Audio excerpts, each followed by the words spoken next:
del Hijo y del Espíritu Santo. Amén. Del libro del profeta Isaías. En aquel entonces dijo Isaías: el Señor Dios me ha hecho oír sus palabras, y yo no he puesto resistencia, ni me he echado para atrás. Ofrecí la espalda a los que me golpeaban, la mejilla a los que me tiraban de la barba. No aparté mi rostro de los insultos y salivazos, pero el Señor me ayuda. Por eso no quedaré confundido. Por eso endurecí mi rostro como roca, y sé que no quedaré avergonzado. Cercano está de mí el que me hace justicia. ¿Quién luchará contra mí? ¿Quién es mi adversario? ¿Quién me acusa? Que se me enfrente. El Señor es mi ayuda. ¿Quién se atreverá a condenarme? Palabra de Dios. De la carta del apóstol Santiago. Hermanos míos, ¿de qué le sirve a uno decir que tiene fe si no lo demuestra con obras? ¿Acaso podrá salvarlo esa fe? Supongamos que algún hermano o hermana carece de ropa y de alimento necesario para el día, y que uno de ustedes le dice: que te vaya bien, abrígate y come, pero no le da lo necesario para el cuerpo. ¿De qué le sirve que le digan eso? Así pasa con la fe. Si no se traduce en obras, está completamente muerta. Quizás alguien podrá decir: tú tienes fe y yo tengo obras. A ver cómo sin obras me demuestras tu fe. Yo, en cambio, con mis obras te demostraré mi fe. Palabra de Dios. Del Santo Evangelio según San Marcos. En aquel tiempo, Jesús y sus discípulos se dirigieron a los poblados de Cesarea de Filipo. Por el camino les hizo esta pregunta: ¿quién dice la gente que soy yo? Ellos le contestaron: algunos dicen que eres Juan el Bautista, otros que Elías, y otros que alguno de los profetas. Entonces él le preguntó: ¿y ustedes quién dicen que soy yo? Pedro le respondió: tú eres el Mesías. Y él les ordenó que no se lo dijeran a nadie. Luego se puso a explicarles que era necesario que el Hijo del Hombre padeciera mucho, que fuera rechazado por los ancianos, los sumos sacerdotes y los escribas, que fuera entregado a la muerte y resucitara al tercer día. Todo esto lo dijo con entera claridad. Entonces Pedro se lo llevó aparte y trataba de disuadirlo. Jesús se volvió y mirando a sus discípulos, reprendió a Pedro con estas palabras: apártate de mí, Satanás, porque tú no juzgas según Dios, sino según los hombres. Después llamó a la multitud y a sus discípulos y les dijo: el que quiera venir conmigo, que renuncie a sí mismo, que cargue con su cruz y que me siga. Pues el que quiera salvar su vida la perderá, pero el que pierda su vida por mí y por el Evangelio la salvará. Palabra del Señor. Bien, enseñanzas precisas en las lecturas de hoy. La primera, y es que dice: el Señor me ha hecho oír sus palabras. Yo creo que una de las oraciones que tenemos que hacer es no solo: Señor, háblanos, sino ayúdame a que cuando hables te escuche. Entonces, el Señor me ha hecho oír sus palabras.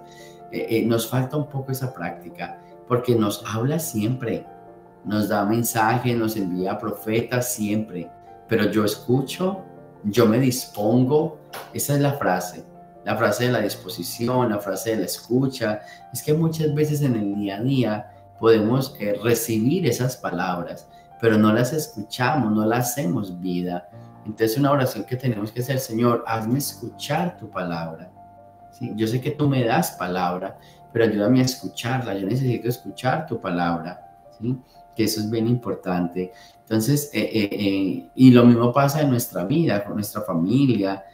Uno habla, uno dice las cosas, pero los otros están en esa disposición. Una de las palabras más bonitas es eso: disposición. Tú tienes disposición para obedecer, tú tienes disposición para escuchar.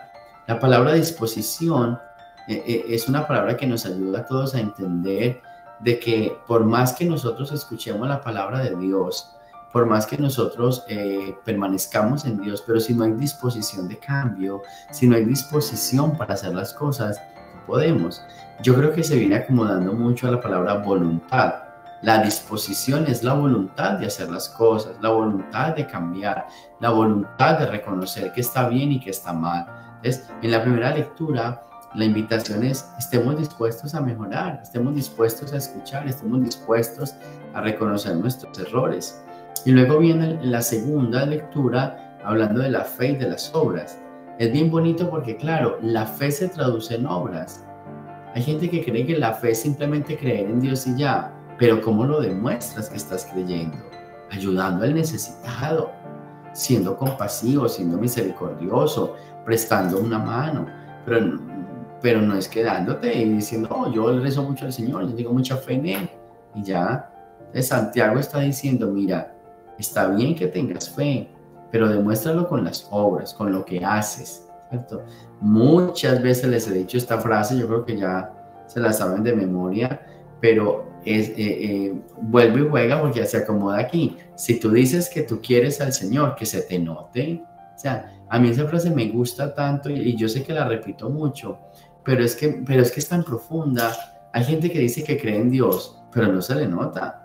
Hay gente que dice que tiene fe en el Señor y que está en los caminos de Dios y que escucha la palabra de Dios y que escucha al padre tal, al predicador tal, que va al retiro de tal, que estuvo en un retiro de 3 días de tal y bueno, una cantidad de cosas que uno los mira a la cara y dicen, ¿en serio? ¿Y cuándo se les va a notar? Porque no se les nota. No se les nota el cambio, no se les nota la transformación. De Santiago nos está invitando hoy a decirnos, mira, que cada palabra o que cada paso que usted dé en su vida, en la vida espiritual, se te note.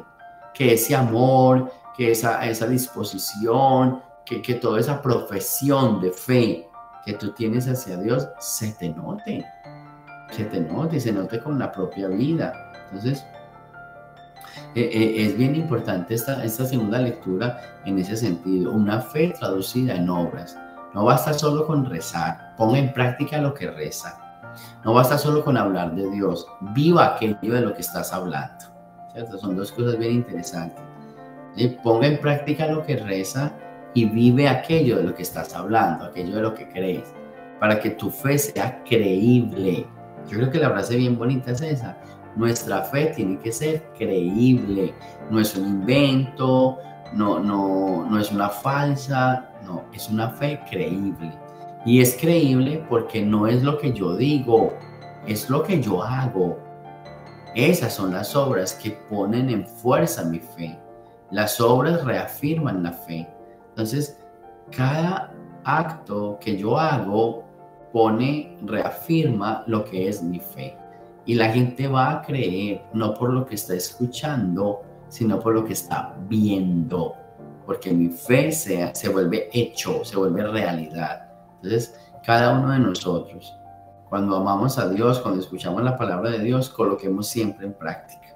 Y ya en el Evangelio, la pregunta de Jesús y toda esta escena del sufrimiento, ¿cierto? El Mesías y el sufrimiento, ¿sí? Me gusta mucho porque cuando Jesús habla del sufrimiento, dice que cuando Él habla de la muerte, la resurrección, dice la palabra de Dios, todo esto lo dijo con entera claridad.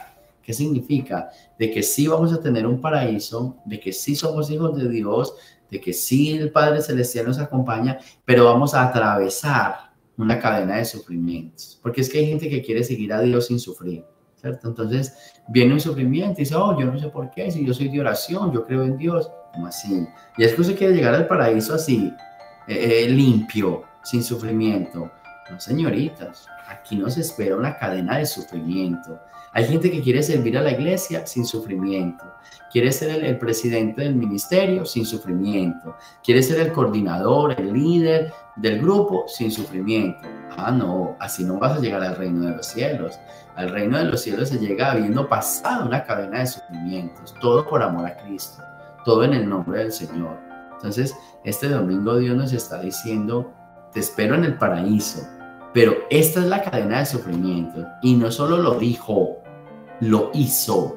La fe, no solo lo que expresó con su boca, lo vivió con su propia vida. ¿Se fija? Ahí está el ejemplo de lo que decía ahora. En Jesucristo se cumple ese ejemplo. Él tenía fe en el Padre y hablaba de todo por amor al Padre. Y aceptó todo y vivo todo con amor al Padre. Lo dijo y lo hizo.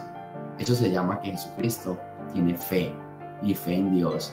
Porque no solo es de palabra, es con obra. Gloria al Padre, al Hijo y al Espíritu Santo, como era en el principio, ahora y siempre, por los siglos de los siglos. Amén. El Señor esté con ustedes. La bendición de Dios Todopoderoso, Padre, Hijo y Espíritu Santo, descienda sobre ustedes y nos acompañe siempre. Jesús, María y José.